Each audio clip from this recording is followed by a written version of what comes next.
하나님의 말씀 창세기 47장 27절 말씀부터 마지막 절 31절까지 제가 봉독을 해드리겠습니다.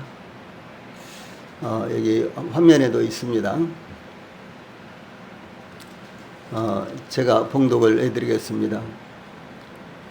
이스라엘 족속이 애굽 고센 땅에 거주하며 거기서 생업을 얻어 생육하고 번성하였더라. 야곱이 애굽 땅에 17년을 거주하였으니 그의 나이가 147세라.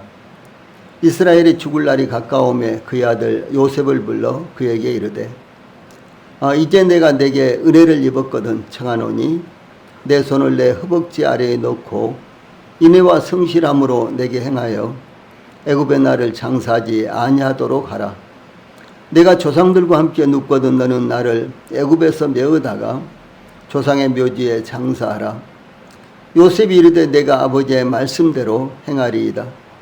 야곱이 또 이르되 내게 맹세하라 하매 그가 맹세하니 이스라엘이 침상머리에서 하나님께 경배하니라. 아멘. 31절까지 봉독을 해드렸습니다. 오늘 저녁에는 창세기 47장 27절로 31절 말씀을 통해서 하나님의 약속을 바라보는 유언을 하나님의 약속을 바라보고 실행하는 이와 같은 야곱의 모습을 상고하도록 하겠습니다. 요셉과 그의 가족들은 가나안과 온 세상에 임한 기근을 피하기 위해서 애굽의 총리 요셉과 애굽의 왕 바로가 허락해 준 나일강 유역의 고센 땅으로 이주하여 기근을 무사히 넘겼습니다.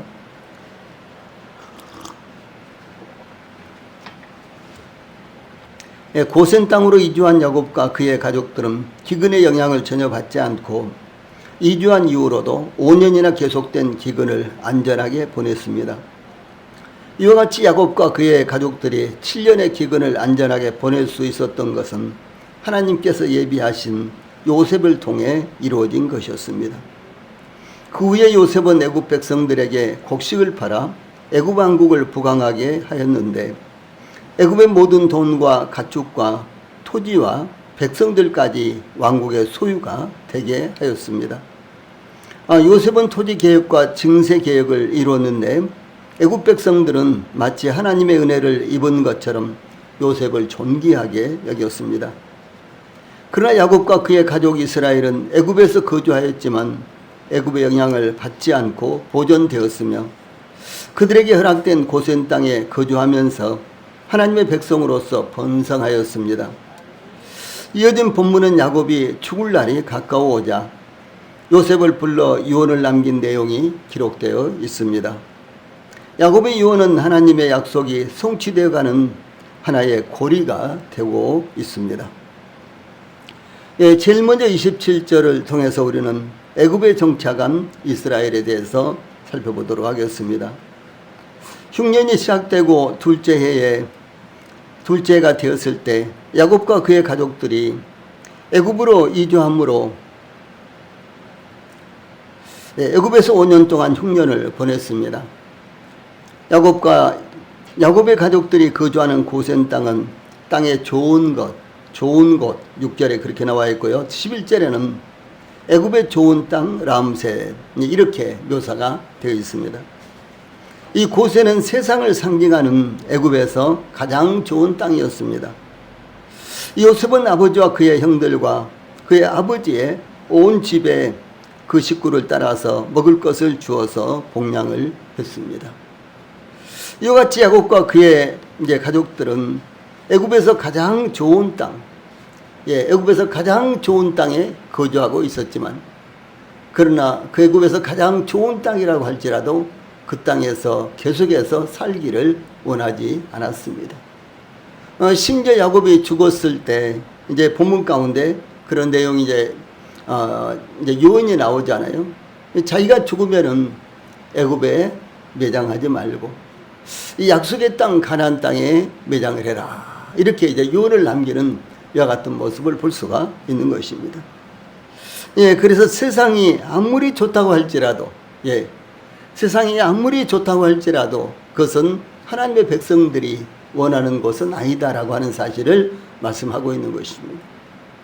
아마 우리 성도들도 참 저희들이 좋은 시대에 태어나서 살고 있지 않습니까? 참 세상은 참 살만해, 참 좋아, 참 세상이 계속해서 망하지 않고 이렇게 되었으면 좋겠어. 나아가서는 이렇게까지도 생각할지 모르겠습니다. 예, 그런다고 할지라도 세상은 우리 그리스도인들이 영원히 거할 만한 그와 같은 곳은 아니다라는 사실을 이렇게 저희들에게 가르쳐주고 있는 것입니다. 이와 같이 야곱과 그의 가족들에 대해서 27절 이스라엘 족속이 애굽 고센 땅에 거주하며 거기서 생업을 얻어 생육하고 번성하였더라 이렇게 증가하고 있습니다. 여기에서 이스라엘 족속이라고 언급되므로 야곱의 가족이 국가로 불려지고 있는 것입니다. 이제 야곱 가족들의 역사는 단순히 가족사가 아니라 민족사가 된 것을 의미합니다. 예, 아브라함으로부터 시작해서 이삭과 야곱을 거쳐 3대에 걸쳐 이어진 장구한 시간 동안 하나님은 그들에게 자신을 계시하였고, 예, 그들을 애굽으로 이주시켜 언약 백성으로 변화시켜 주신 것입니다. 예, 하나님께서 아브라함에게 창세기 17장 4절로 8절에 보면은 보라 내 언약이 너와 함께 있으니 너는 여러 민족의 아버지가 될지라. 이제 후로는 내 이름을 아브람이라 하지 아니하고 아브람이라 하지 아니하고 아브라함이라 하리니 이는 내가 너를 여러 민족의 아버지가 되게 함이니라. 내가 너로 심히 번성하게 하리니 내가 내게서 민족들이 나게 하며 왕들이 내게로부터 나오리라.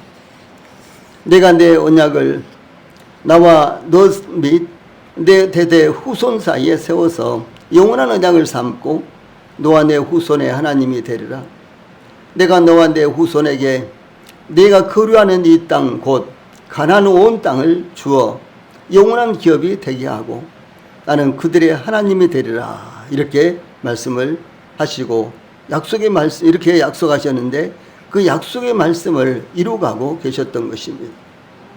아브라함에게 약속하신 열국의 아비 창세기 17장 4절 말씀, 이것은 여러 민족의 아버지라는 이와 같은 뜻입니다. 아브라함이 됐죠. 아브라함은 고귀한 아버지 이런 뜻이에요. 예, 그런데 아브라함은 열국의 아버지라는 이와 같은 뜻이라는 거죠. 그래서 이 아브라함을 통해서 소위 아브라함으로 만들어주겠다. 하나님께서 이렇게 약속을 한 것입니다. 예, 그래서 이제 드디어 이스라엘 족속에게 이것이 아브라함에게 약속하신 그 약속이 이제 현실로 이루어지고 있는 것입니다. 예, 야곱과 그의 가족 즉 이스라엘이 애굽으로 내려와서 고센 땅에서 생육하고 번성했다는 것은 하나님께서 복을 주심으로 번창한 것을 가리킬 때 사용된 말씀입니다. 하나님께서 모든 생물들을 창조하셨을 때 그들에게 생육하고 번성하여 여러 바닷물에 충만하라, 새들도 땅에 번성하라, 창세기 1장 22절에서 이렇게 복을 주셨습니다. 또한 하나님께서 인간을 창조하셨을 때 창세기 1장 28절에 생육하고 번성하여 땅에 충만하라, 땅을 정복하라, 바다의 고기와 공중의 새와 땅에 움직이는 모든 생물을 다스리라, 이렇게 복을 주셨습니다. 예, 하나님께서 노아와 관련해서는 이와 같은 생육하고 번성하라 라고 하는 이와 같은 복에 대해서요, 노아와 관련해서 3번이나 동일하게 축복을 한 내용이 창세기 8장 17절, 9장 1절, 7절에 나타나고 있습니다. 이삭이 야곱을 축복할 때는 전능하신 하나님이 내게 복을 주시어 내가 생육하고 번성하게 하여 이렇게 약속을 하셨습니다. 이 모든 것들은 이렇게 축복을 했습니다. 예, 이 모든 것들은 하나님께서 이스라엘을 구원하여 약속의 백성으로 형성하기 위해서 요셉을 예비하여 애굽으로 보내심으로 이루어진 것입니다. 요셉의 형들은 요셉을 죽이려다가 이스마엘 상인들에게 은 20을 받고 팔아버렸습니다. 요셉은 마치 지옥에 떨어지는 것 같은 혹독한 고난을 겪었습니다. 그러나 하나님은 요셉을 이스라엘을 구원하기 위해서 온 땅의 기근을 해결할 수 있는 애굽의 총리로 삼으신 것이 나타나고 있는 것입니다. 다음에 이제 이스라엘이 애굽에 정착하게 된 배경에 대해서 살펴보도록 하겠습니다. 요셉의 형제들이 기근이라는 환난에서 살아날 수 있었던 것은 자신들의 죄를 깨닫고 회개했을 때 이루어진 것이었습니다.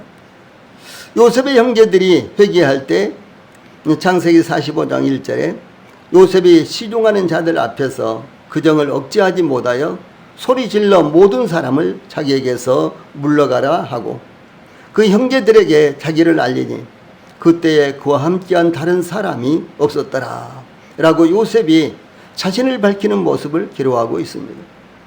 우리말 성경에는 번역이 안 됐고 그래서 나타나지 않지만 이 창세기 45장 1절에 여기 가운데 박스에 있는 말씀이 우리말 번역이죠. 여긴 요셉이 시종하는 자들 앞에서 이렇게 되어 있는데요. 원래는 그러자 요셉이 시종하는 자들 앞에서 이렇게 되어 있는 거예요. 근데 우리말로 번역을 하면서 그러자 이 말을요 생략을 한 것입니다. 그래서 요셉의 형들이 자신들의 죄를 시인하고 회개하자마자 곧바로 요셉은 자신을 밝혔습니다. 지금까지 요셉이 자신을 밝히지 못하도록 막고 있었던 것이 사라졌는데 그것은 바로 형들의 회개였습니다. 요셉은 자신을 밝히면서 45장 1절에 모든 사람을 자기에게서 물러가라 하고 그 형제들에게 자기를 알리니 그때에 그와 함께한 다른 사람이 없었더라. 이제 이렇게 기록하고 있습니다. 그래서 이제 요셉과 형제들만 그 자리에 있는 것이 나타나고 있습니다. 회개와 주님께 돌아오는 것은 오직 주님과 죄인들 사이에만 이루어지는 것입니다. 그 어떤 것도 그 사이에 낄 수 있는 것이 아무것도 없습니다. 형들이 죽이려고 했고 팔아버렸던 동생 요셉이 바로 애굽 총리라는 것을 밝히자 요셉의 형들은 말문이 막혔습니다. 창세기 45장 3절에 보면 요셉이 그 형들에게 이르되 나는 요셉이라 내 아버지께서 아직 살아 계시니이까 형들이 그 앞에서 놀라서 대답하지 못하더라. 이렇게 기록되어 있습니다. 예, 형들이 깜짝 놀랐겠죠. 너무너무 놀랐겠죠. 그래서 대답을 못하는 거예요. 뭐 요셉이라고 그러면서요 대답을 못하고 있는 것입니다. 이스라엘이 자신들이 배척한 나사렛 예수가 메시아이었다는 것을 깨닫고 회개할 때에도 동일한 현상이 이루어질 것입니다. 스가랴서 12장 10절에 보면은 그들이 그 찌른 것을 그들이 그 찌른 바 그를 바라보고 그를 위하여 애통하기를 독자를 위하여 애통하듯 하며 그를 위하여 통곡하기를 장자를 위하여 통곡하듯 하리로다. 예. 이스라엘이 자신들이 메시아를 배척하고 십자가에 못 박은 죄를 깨닫게 되었을 때 그들은 얼마나 통곡하면서 혼란에 빠지겠습니까? 요셉이 그 형제들에게 창세기 45장 4절 5절에 보면 내게로 가까이 오소서 그들이 가까이 가니 이르되 나는 당신들의 아우 요셉이니 당신들이 애굽에 판 자라 당신들이 나를 이곳에 팔았다고 해서 근심하지 마소서 한탄하지 마소서 하나님이 생명을 구원하시려고 나를 당신들보다 먼저 보내셨나이다 라고 말했는데 요셉은 여전히 이 상황을 깨닫지 못한 형제들에게 다가가 자기 아우 베냐민의 목을 안고 우니 베냐민도 요셉의 목을 안고 우니라. 요셉이 또 형들과 입 맞추고 안고 우니 형들이 그제서야 요셉과 말하니라. 창세기 45장 14절 15절에서 증가하고 있습니다. 이스라엘도 마찬가지로 그리스도와 화해할 때 스가랴서 13장 1절에 보면 그날에 죄와 더러움을 씻는 셈이 다윗의 족속과 예루살렘 주민을 위하여 열리리라 이렇게 증가하고 있습니다. 예, 그때 그리스도께서 이스라엘을 향하여 내가 잠시 너를 버렸으나 큰 국률로 너를 모을 것이요 내가 넘치는 진노로 내 얼굴을 내게서 잠시 가리웠으나 영원한 자비로 너를 긍휼히 여기리라. 내 구속자 여호와께서 말씀하셨느니라. 이렇게 말씀을 하시는 것입니다. 이게 우리말 성경에 내 구속자 여호와 그러는데 이 여호와는 다른 번역 성경에 보면 주 로드라고 이렇게 번역이 됐습니다. 일반적으로 여호와는 여호와 하나님이죠. 그런데 주 혹은 로드는 바로 구약시대에 예수 그리스도를 가리켜서 이렇게 부르고 있는 것입니다. 이 구약시대 때는 예수 그리스도는 알려지지 않았죠. 예, 그런데도 불구하고, 예, 이제 성자로서 제2인, 삼일째 제2인 성자로서 주 혹은 로드로 이렇게 나와 있는 것이 나타나고 있는 것입니다. 이 요셉은 형제들에게 당신들이 나를 이곳에 팔았다고 해서 근심하지 마소서, 한탄하지 마소서. 하나님이 생명을 구원하시려고 나를 당신들보다 먼저 보내셨나이다. 창세기 45장 5절 말씀 이렇게 증가하고 있습니다. 이 생명을 구원하는 것은 큰 구원입니다. 이 큰 구원이라는 말씀이 성경에 9번 나타납니다. 신약 성경에는 오직 한 번 나타나는데 히브리서 2장 3절에 우리가 이같이 큰 구원을 등한히 여기면 어찌 그 보응을 패하리요. 이 구원은 처음에 주로 말씀하신 바요 들은 자들이 우리에게 확증한 바니라고 증가하고 있습니다. 이와 같이 우리가 받은 구원은 큰 구원입니다. 큰 구원에 대해서 어떤 분은 다음과 같이 증가하고 있습니다. 우리 같이 읽어봅시다. 시작. 그것은 큰 구원이다. 그것은 하늘은 스스로 돕는 자를 돕는다는 식의 혹은 일단 구원받았다 하더라도 시간이 지나면 잃어버릴 수도 있는 제한적이며 부분적이며 보잘것없는 구원이 아니다.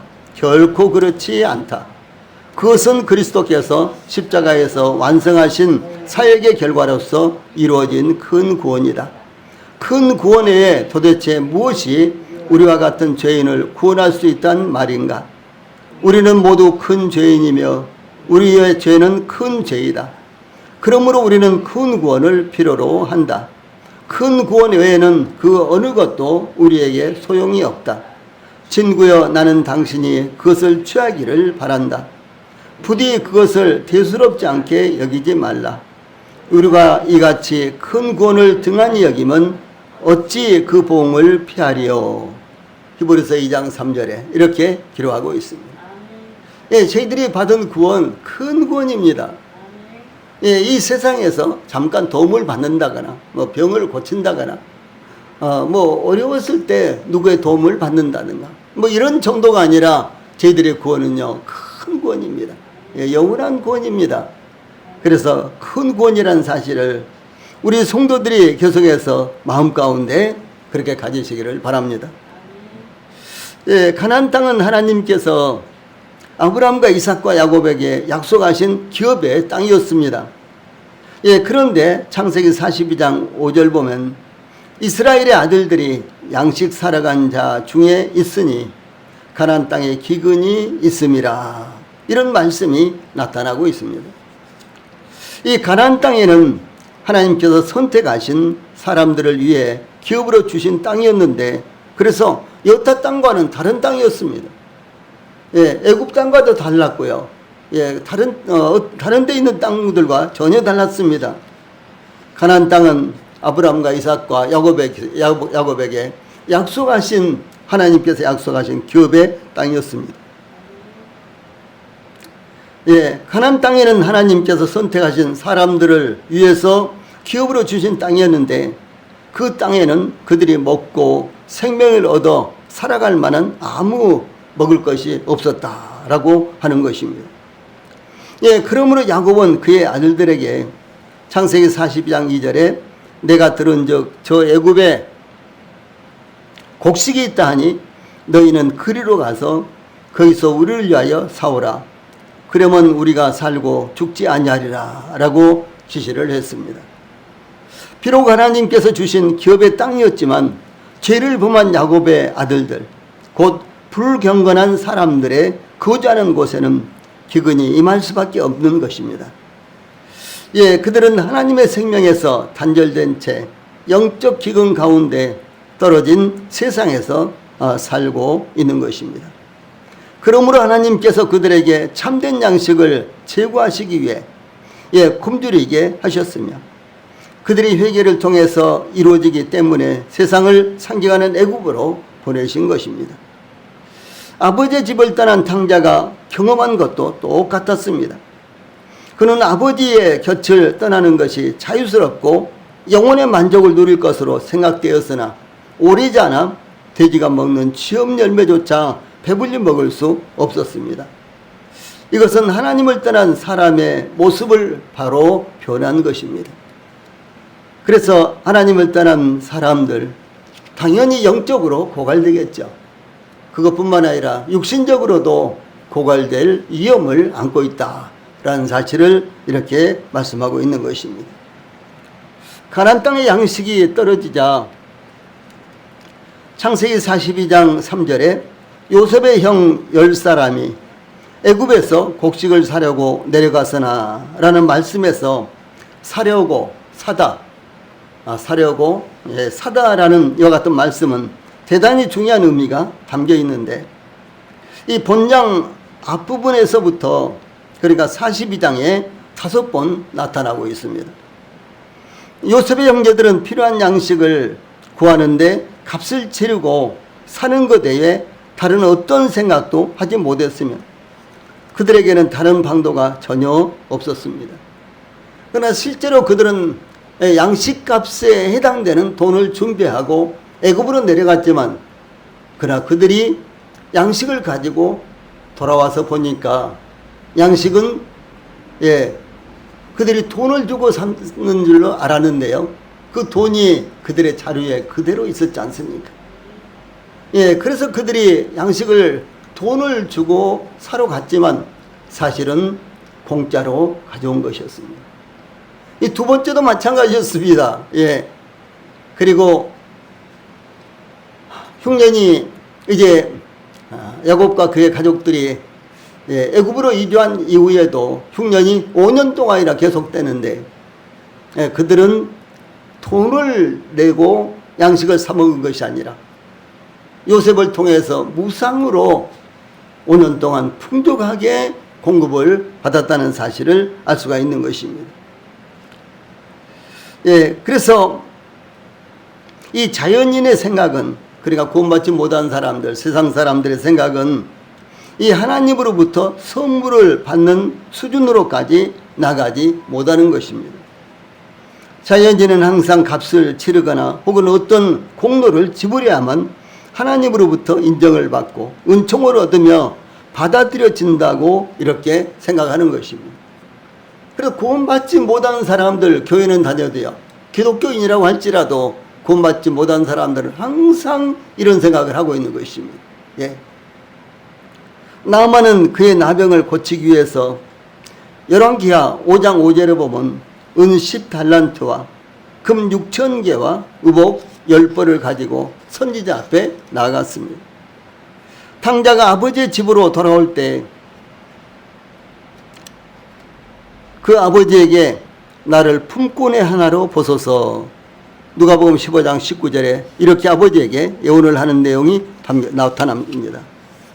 그는 아버지의 호의를 얻기 위해서 무엇인가 일을 해야만 된다고 생각했던 것입니다. 그러나 복음의 조건은 어떻습니까? 복음의 조건은 언제나 돈 없이 값 없이, 이사야서 55장 1절입니다. 돈 없이 값 없이입니다. 사도 바울은 에베소 2장 8절 9절에 너희는 그 은혜에 의하여 믿음으로 말미암아 구원을 받았나니 이것은 너희에게서 난 것이 아니요 하나님의 선물이라, 행위에서 난 것이 아니니 이는 누구든지 자랑하지 못하게 함이라, 이렇게 증가하고 있습니다. 이 구원은 하나님께서요 선물로 주시는 것입니다. 무슨 대가를 지불하고 받는 것이 아니라 하나님께서 선물로 주시는 것이다 라는 사실을 성경은 증거하고 있습니다. 그런데도 불구하고 여전히 기독교 안에 있는 사람들 대부분은 그 값을 치르기 위해서, 구원의 값을 치르기 위해서 발버둥을 치고 있는 것입니다. 그러나 그래서는 절대로 이 구원이라는 선물을 얻을 수 없다라고 하는 사실을 성경은 증거하고 있습니다. 이것은 요셉의 형제들도 마찬가지였습니다. 그들은 곡식값뿐만 아니라 많은 선물도 함께 가지고 나갔습니다. 마치 현상은 지금도 변함없습니다. 이런 현상은 지금도 변함없습니다. 하나님의 사랑을 입지 않은 분들은 하나님께 나아가기 위해서 무엇인가 그 대가를 가지고 나가지 않으면 하나님께 받아들여지지 않는다고 생각하는 것입니다. 그러나 하나님께서 야곱과 그의 가족을 살리시기 위해서 일찍이 요셉을 애굽으로 보내셨으며 그들을 위해서 아름다운 땅과 필요한 양식을 예비하고 계셨다라고 하는 것입니다. 그러므로 하나님께 나아갈 때 필요한 것은 오직 회개하는 마음과 하나님을 바라보는 믿음이라는 것을 항상 기억을 해야만 되는 것입니다.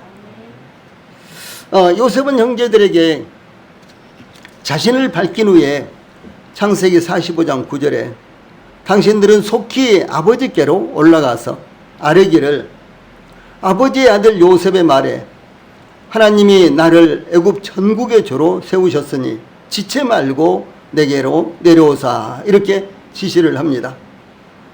또한 창세기 45장 13절에 당신들은 내가 애굽에서 누리는 영화와 당신들이 본 모든 것을 다 내 아버지께 아뢰고 속히 모시고 내려오소서 이렇게 부탁을 했습니다. 요셉은 형제들에게 아버지 야곱에게 가서 하나님이 나를 애굽 전국의 주로 세우신 것과 내가 애굽에서 누리는 영화와 당신들이 본 모든 것을 다 알려드리라고 부탁을 합니다. 이와 같이 부활하신 주 예수님께서는 구원받은 자들에게 사명을 주셨는데 바로 부활을 전하도록 사명을 주신 것입니다. 그래서 초대교회 성도들, 초대교회 전도자들은 모두 다 부활의 증인이었습니다. 그래서 요셉은 자기 형제들에게 내가 애굽에서 살아있는 것을 빨리 가서 아버지께 전하십시오. 당신들의 눈으로 보고 있는 내가 애굽에서 받은 이 영화와 당신들의 눈으로 본 이 모든 것들을 빨리 아버지께 올라가서 전하십시오. 이렇게 이제 부탁을 한 것입니다. 그러므로 성도들은 주 예수님께서 살아계셔서 하나님 우편에 계신 것과 하나님께서 예수님을 주와 그리스도로 삼으신 것, 사도행전 5장 31절 말씀입니다. 또 영광과 존귀로 관쓰신 것, 히브리서 2장 7절 9절 말씀입니다. 이것을 온 세상에 전파하라고 보내셨습니다. 특히 군대 귀신 들렸던 자에게 이제 군대 귀신 들렸던 자가 예수님을 따라가겠다 그랬죠. 저도 제자가 되어서 예수님을 따라가겠습니다. 그렇게 하자 예수님께서는 집으로 돌아가 주께서 내게 어떻게 큰 일을 행하사 너를 불쌍히 여기신 것을 내 가족에게 알리라. 마가복음 5장 19절에 이렇게 지시를 한 내용이 나타나고 있는 것입니다. 요셉은 형제들에게 이 아버지 야곱에게 모든 것을 다 알려드릴 것을 지시하면서 속히 하라. 속히 빨리 하라. 그래서 서두르라 이렇게 말합니다. 이것이 9절과 13절에 두 번 사용되었습니다. 45장이죠. 45장 9절 또 13절 이렇게 두 번이나 사용되었습니다. 이것은 구원받은 성도들도 마찬가지입니다. 우리도 속히 이 놀라운 사실을 우리의 가족들과 온 세상에 알려야 하는 것입니다. 왕이신 주 예수님의 명령은 속히 시행되어야 하는 것입니다. 시간이 없습니다. 고귀한 영혼들이 우리 주위에서 계속 죽어가고 있기 때문에 그렇습니다. 저희들이 구원받은 지가 10년, 20년, 30년, 저는 50년이 됐어요. 그런데도 불구하고 제가 처음에 복음을 전하려고 했던 분들이 아직도 구원받지 못하고 전혀 복음 가까이 오지도 않고 있는 이와 같은 모습을 보게 됩니다. 저도 구원 받았을 때 이제 복음을 전하면 다 구원받겠지. 예, 그래서 우리 가족들 전부 다 구원받겠지. 저 주변에는 친구들도 다 구원받겠지. 예, 그렇게 생각을 했습니다. 그리고 부지런히 그들을 교회로 인도하기 위해서, 복음으로 인도하기 위해서 찾아다녔습니다. 예, 그런데 너무 실망만 많이 했어요. 예, 전혀 그들이 들어주지를 않았습니다. 심지어 교회 열심히 다니는 이런 분들이요, 분명히 성경을 가지고 복음을 전하는데도 불구하고 그것을 받아들이지를 않는 거예요. 예? 자기들이 믿는 것이 성경에 없는데도 불구하고 제가 제시한 것을 성경을 보고도 그걸 받아들이지 않는 거예요. 실망을 참 많이 했습니다. 그 세월이 이렇게 이제 반세기가 지나고 있는 것입니다. 아마 우리 성도들도 그랬을 거예요. 복음을 깨닫고 주변에 있는 자녀들이나 부모님들이나 가까운 분들에게 전해야 되겠다, 이렇게 생각을 하셨을 것입니다. 그런데 그렇게 쉽게 마귀가 그들을 놔주지 않습니다. 그래서 저희들이 계속해서 속히 쉬지 말고 이 복음을 전해야 되는 것입니다. 고귀한 영혼들이 우리 주위에서 계속해서 죽어가고 있다는 사실들을 우리 성도들이 책임감을 가지고 계셔야 되는 것입니다.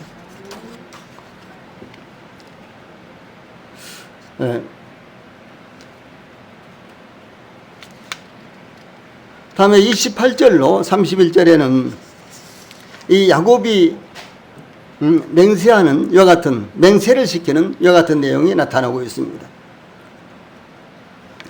야곱이 애굽 땅에 17년을 거주하였으니 그의 나이가 147세라. 28절에 이런 말씀이 나오죠. 야곱이 애굽으로 내려와 17년이 지났으며 야곱이 애굽으로 내려와 애굽왕 바로 앞에 섰을 때가 130세이었기 때문에 이제 그의 나이가 147세가 되었다라고 하는 것입니다.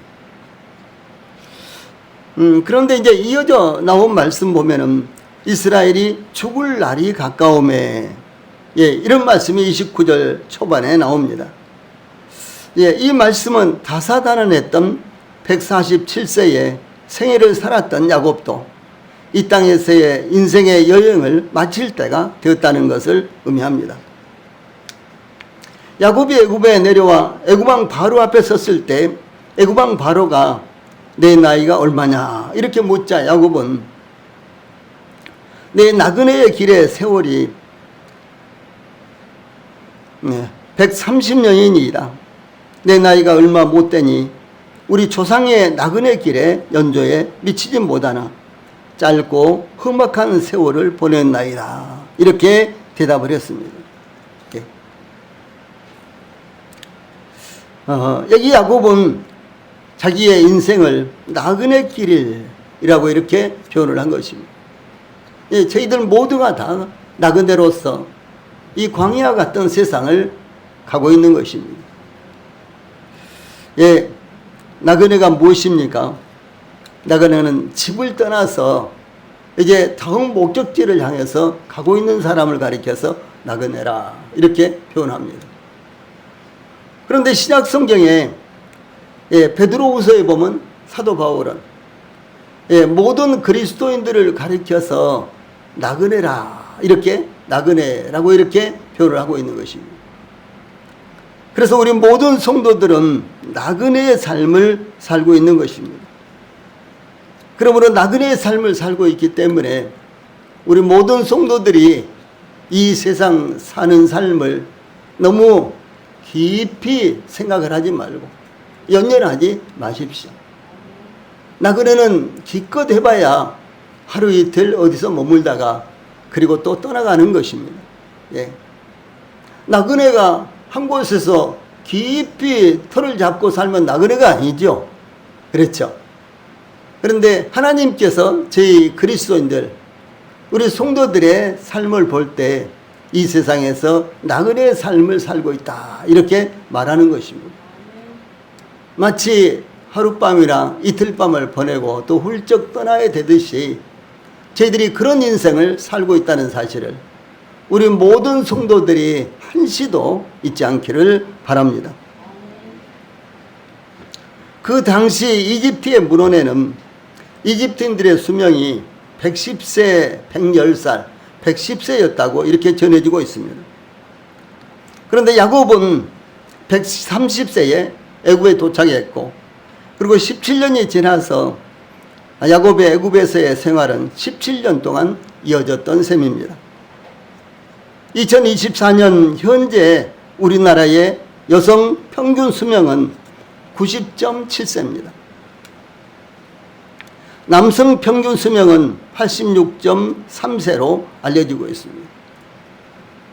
이제 여성들과 남성들의 그 차이가요, 점점 이렇게 계속해서 좁아지고 있습니다. 예. 뭐 어디까지 좁아질지 알 수가 없습니다. 이 최근 우리나라는 일본이나 스위스 등에 이어서 기대 수명이 긴 나라에 속합니다. 미국 사람이라든가 뭐 등등 영국 사람이라든가 그런 사람들도 우리나라 사람만큼 살지 못합니다.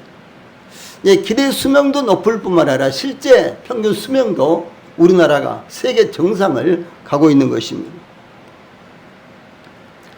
야곱은 오늘날의 평균 수명으로 봤을 때 147세이니까 평균 수명으로 봤을 때 우리나라 사람들보다도 57세나 더 살았습니다. 그러나 야곱도 이 세상을 떠날 시기가 가까웠다라고 이렇게 증가하고 있습니다. 예. 야곱은 그의 죽을 시기가 가까웠다는 것을 알고 그의 아들 요셉을 불러서 한 가지를 맹세하도록 시켰는데 29절 이제 내가 내게 은혜를 입었거든 청하노니 내 손을 내 허벅지 아래에 넣고 이렇게 요청을 합니다. 먼저 야곱은 요셉에게 이제 내가 너에게 내게 은혜를 입었거든 라고 전제하고 있습니다. 요셉은 이미 야곱과 그의 가족에게 넘치는 은혜를 베풀었습니다. 그러므로 야곱은 그의 마지막 유언도 요셉이 성실하게 지켜줄 것이라고 믿고 부탁을 한 것입니다. 이와 같이 야곱이 요셉의 은혜에 호소했던 것은 요셉을 전적으로 신뢰하고 의지했기 때문입니다. 저희들이 전적으로 신뢰하고 의지할 수 있는 분은 누굽니까? 오직 주 예수님 우리 하나님밖에 없는 것입니다. 예, 주 예수님 하나님만이 저희들을 붙들 수 있고 저희들을 보장할 수 있고 안전하게 지켜줄 수 있다는 사실. 그러므로 저희들이 주변을 보면 세상에 의지할 것도 많고 잘 나가는 것도 많고 그렇다고 할지라도 오직 하나님만을 신뢰하시기를 바랍니다.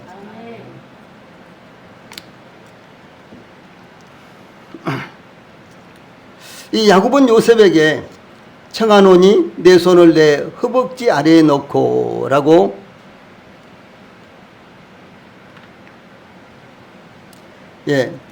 허벅지 아래에 놓고 라고 맹세하도록 요청했습니다. 이 허벅지 아래에는 저희들이 창세기 24장에 보면 한도뼈 아래 이런 말씀이 나오죠. 한도뼈 아래 이렇게도 번역이 되었습니다.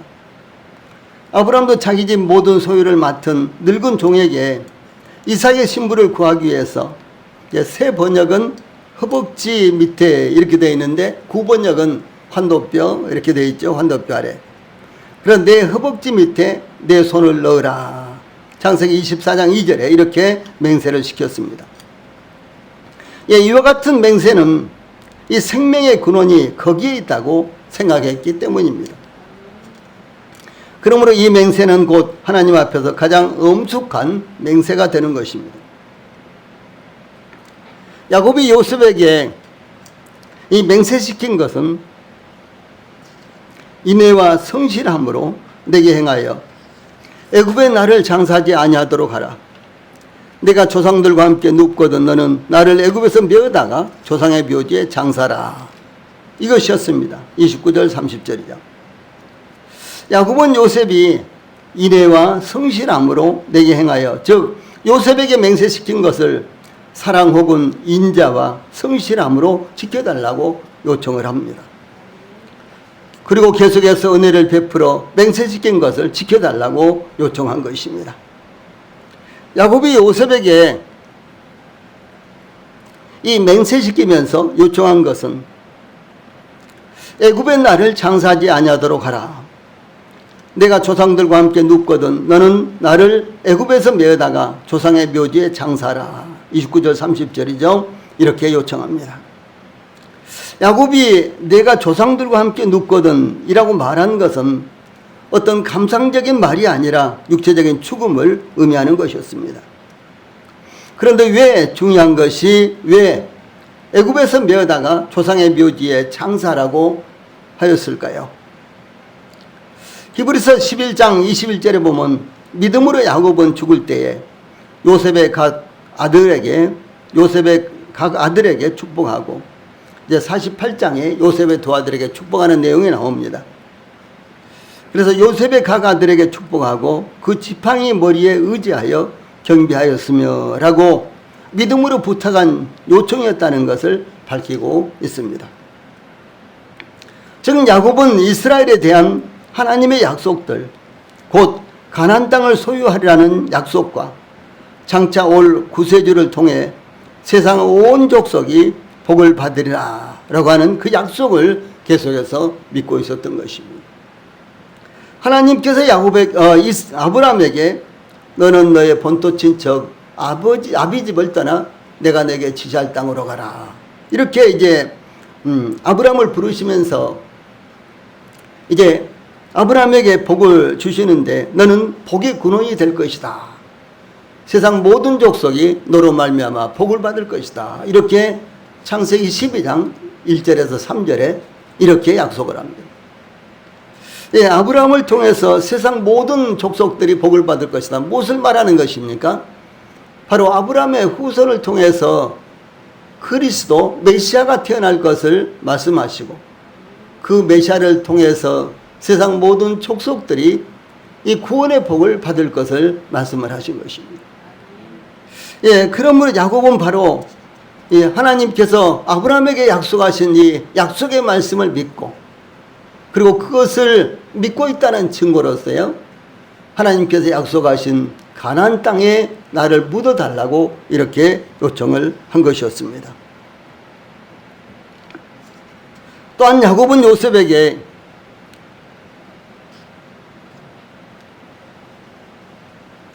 내게 맹세하라 이렇게 요구하자 요셉이 맹세를 하지요. 네, 그때 31절에 이스라엘이 야곱이 침상머리에서 하나님께 경배하니라 이렇게 증가하고 있습니다.